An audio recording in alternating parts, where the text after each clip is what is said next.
Hi hello friends, എല്ലാ കൂട്ടുകാർക്കും നമ്മുടെ നാളത്തെ പ്രൊമോ റിവ്യൂയിലേക്ക് സ്വാഗതം കേട്ടോ. അങ്ങനെ മഞ്ജിമ കുറച്ച് പൈസക്ക് വേണ്ടിയിട്ട് രചനയുടെ വീട്ടിൽ പോയി ഇരക്കാന്ന് മാത്രമല്ല, വെറുതെ പോയി എന്തെങ്കിലും പറഞ്ഞാൽ രചന പൈസ തരില്ലല്ലോ. അതുകൊണ്ട് ഇഷിതയും മഹേഷും തമ്മിൽ ഭാര്യ ഭർത്താക്കന്മാരായിട്ടല്ല ജീവിക്കുന്നുള്ള സത്യം രചനയെടുത്ത് തുറന്നു പറയാണ് മഞ്ജിമ. അത് കേൾക്കണത് രചനയുടെ മനസ്സിൽ വീണ്ടും മഹേഷിനോടുള്ള പ്രണയം തോന്നുവാട്ടോ. ഓഹോ, അപ്പം മഹേഷിനെ ഇപ്പോഴും തന്നെ മറക്കാൻ പറ്റുന്നില്ല.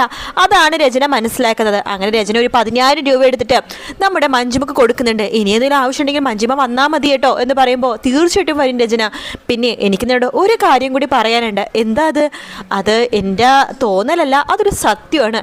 മഹേഷിൻ്റെ മനസ്സിലിപ്പോഴും രചന നീ മാത്രമാണ്. നീ ആകാശിൻ്റെ കൂടെ പോയിട്ടുണ്ടെങ്കിലും അവൻ്റെ മനസ്സിലിപ്പോഴും ഭാര്യാസ്ഥാനത്ത് നിന്നെ മാത്രമാണ് കാണുന്നത്. നിന്നെ മാത്രമേ ഈ ജന്മം അവനെ സ്നേഹിക്കാൻ സാധിക്കുള്ളൂ. ഇത് അവൻ്റെ ചേച്ചിയായിട്ടുള്ള ഞാനാ പറയണത്, എനിക്കറിയില്ലേ അവൻ്റെ സ്വഭാവം എന്നൊക്കെ പറഞ്ഞിട്ട് അവിടെ നിന്ന് പോകുകയാണ് നമ്മുടെ മഞ്ജിമ. രചനയുടെ മനസ്സിലാകെ പിന്നെ മഹേഷിനെ കുറിച്ചുള്ള ചിന്തകൾ മാത്രം കേട്ടോ.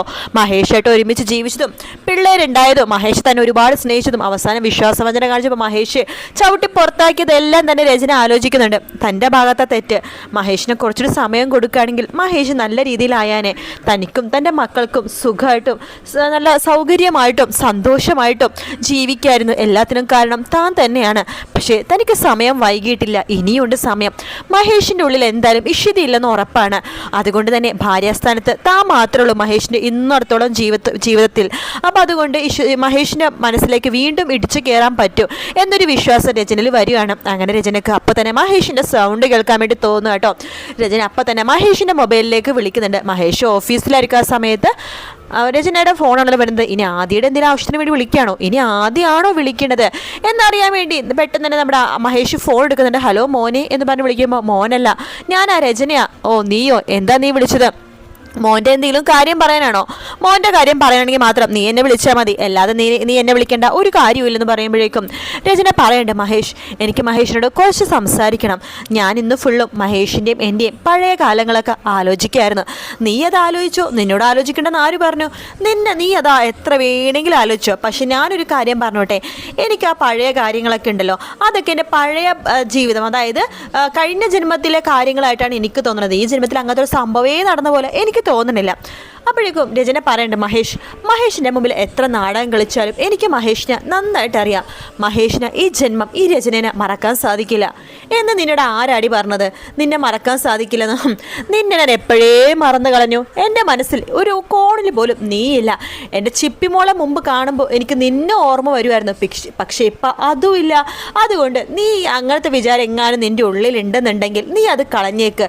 എൻ്റെ മനസ്സിൽ ഒരിക്കലും നീ ഇല്ലടി എന്ന് പറയുമ്പോഴേക്കും രചന പറയേണ്ട, ശരി നിന്റെ മനസ്സിൽ ഞാൻ ഉണ്ടാവില്ലായിരിക്കാം, പക്ഷേ മഹേഷ് ആകെ ഒരു ഭാര്യയെ മാത്രമേ വിവാഹം കഴിച്ചിട്ടുള്ളൂ. ഞാൻ ഇഷിതനെ വിവാഹം കഴിച്ചത് എന്തിനാണെന്നൊക്കെ എനിക്ക് നന്നായിട്ട് മനസ്സിലായി. നിനക്ക് എന്ത് മനസ്സിലായെന്നാണ് നീ പറയണത്? മഹേഷ്, എനിക്ക് മനസ്സിലായി മഹേഷ് എന്തിനാണ് ഇഷിതനെ വിവാഹം കഴിച്ചത്? ചിപ്പിയുടെ അമ്മയാവും മാത്രം, അല്ലാതെ ഇഷിതനെ ഒരിക്കലും മഹേഷ് ഭാര്യയായിട്ട് കാണുന്നില്ലെന്നുള്ള കാര്യങ്ങളൊക്കെ എനിക്ക് മനസ്സിലായി.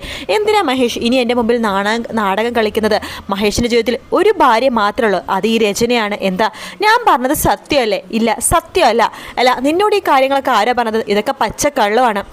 പച്ചക്കള്ളമാണെന്നോ? രചനയുടെ അടുത്ത് കള്ളം പറയല്ലേ മഹേഷിൻ്റെ വീട്ടിലും ഇഷിതയുടെ ഫ്ലാറ്റിലും ഈ പ്രശ്നം നടന്നുകൊണ്ടിരിക്കണല്ലേ? നിങ്ങളുടെ വിചാരം എന്താ? നിങ്ങളുടെ ഫ്ലാറ്റിൽ മാത്രം ഈ കാര്യം അറിയാൻ പാടുള്ളൂ എന്നാണോ?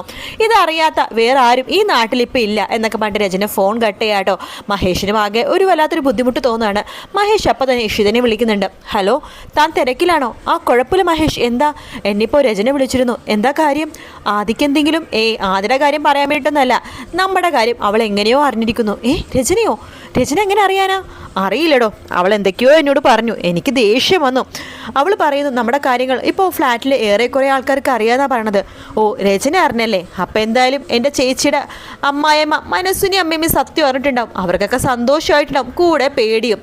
കാരണം മാധവും ലയയും തമ്മിലിപ്പോൾ ഒരു ചെറിയൊരു രസക്കുറവുണ്ടല്ലോ. എന്തായാലും നമ്മുടെ ഈ പ്രശ്നം ഇപ്പോൾ ഒരു ആഗോള പ്രശ്നമായി മാറിയിരിക്കുകയാണല്ലോ. അതെ, ഞാനും അതാ മഹേഷ് വിചാരിക്കണത്. നമ്മൾ ഭാര്യ ഭർത്താവ്, നമ്മൾ ജീവിക്കോ ജീവിക്കാതിരിക്കുന്നത് മറ്റുള്ളവർക്ക് എന്താ ഇത്ര വലിയ പ്രശ്നം? ഒന്നും പറയണ്ടോ, എല്ലാത്തിനും കാരണം എൻ്റെ അമ്മയും തൻ്റെ അമ്മയും തന്നെയാണ്. പിന്നെ കൂടുതൽ കാരണക്കാരി എൻ്റെ അമ്മയാണ്. പൊട്ടിത്തെറിക്കാൻ ഒരു കാരണമില്ലാതിരിക്കുകയല്ല എൻ്റെ അമ്മ. എന്ത് പ്രശ്നമുണ്ടെങ്കിലും അപ്പം തന്നെ പൊട്ടിത്തെറിക്കുന്ന ഒരു സ്വഭാവക്കാരിയാണല്ലോ ഇഷിത. ഇതിങ്ങനെ പോയാൽ ശരിയാവില്ല. നമ്മൾ കടുത്ത തീരുമാനത്തിലേക്ക് തന്നെ പോകേണ്ടി വരും. അതേ മഹേഷ്, എനിക്കിപ്പോൾ അങ്ങനെ തോന്നുക. എന്താ മഹേഷ് നമ്മളിപ്പോൾ ചെയ്യേണ്ടത്?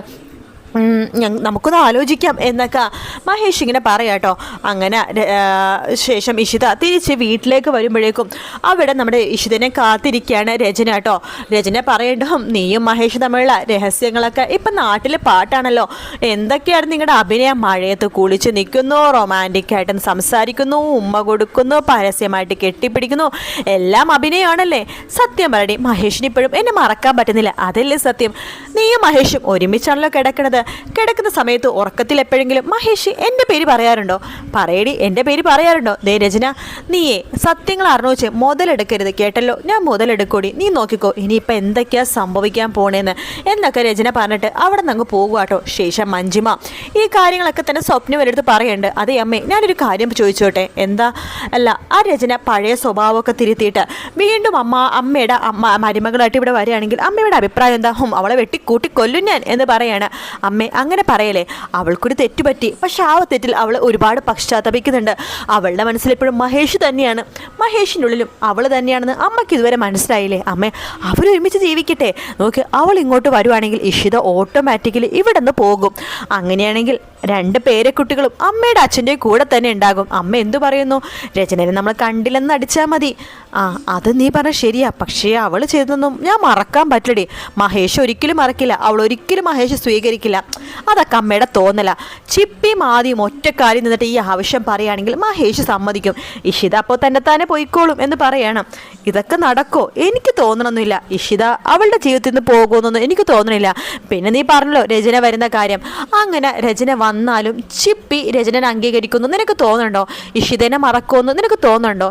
ഇഷിതേനെയാണ് അവൾ അമ്മയായിട്ട് കണ്ടിരിക്കുന്നത്. അങ്ങനെ അമ്മ സ്ഥാനത്ത് നിന്ന് ഇഷിതേനെ പെട്ടെന്ന് ഇറക്കി വിടാൻ പറ്റുമെന്ന് നിനക്ക് തോന്നുന്നുണ്ടോ?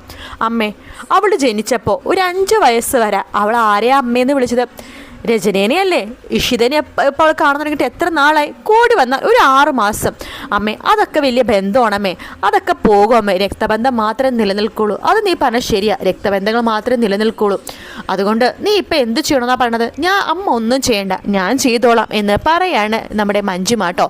പിന്നീട് അങ്ങോട്ട് മഞ്ജിമ പല തരത്തിലും പരിശ്രമിച്ചുകൊണ്ടിരിക്കുകയാണ് രചനനെ എങ്ങനെയെങ്കിലും ആ വീട്ടിൽ കയറ്റാനായിട്ട്. അങ്ങനെ കയറ്റിയാലാണല്ലോ മഞ്ജിമയുടെ പല കാര്യങ്ങളും നടക്കുള്ളൂ. പിന്നെ കൈലാസിൻ്റെ ജീവിതം രക്ഷപ്പെടുമെങ്കിൽ രക്ഷപ്പെടട്ടെ എന്ന് വിചാരിച്ചിട്ട് മഞ്ജിമ ഇങ്ങനെയൊക്കെ ചെയ്യണം കേട്ടോ. എന്തായാലും നാളത്തെ എപ്പിസോഡിൻ്റെ പ്രൊമോയിൽ കാണിക്കുന്ന ദിശിതനെ ഒരുപാട് രചന ആക്കുന്നുണ്ട്. പിന്നെ രചനയുടെ മനസ്സിൽ മഹേഷിനെ വീണ്ടും സ്വന്തമാക്കണം എന്നൊരു ആഗ്രഹം വന്നിട്ടുണ്ട്. അങ്ങനെ രചന വീണ്ടും കളിക്കളത്തിലേക്ക് ഇറങ്ങുവാണ് മഹേഷിനെ സ്വന്തമാക്കാൻ വേണ്ടിയിട്ട്. പക്ഷെ അതേ സമയം തന്നെ ഇഷിതയും മഹേഷ് ഒന്നാവാൻ വേണ്ടിയിട്ടും റെഡി ആവുന്നുണ്ട് കേട്ടോ. കാത്തിരുന്ന് കാണാം ഫ്രണ്ട്സ്. വീഡിയോ ഇഷ്ടപ്പെടുകയാണെങ്കിൽ ലൈക്ക് ചെയ്യാനും സബ്സ്ക്രൈബ് ചെയ്യാനും കമൻറ്റ് ചെയ്യാനും മറക്കല്ലേ. മറ്റൊരു വീഡിയോ ആയിട്ട് കാണാം. Take care. Bye bye.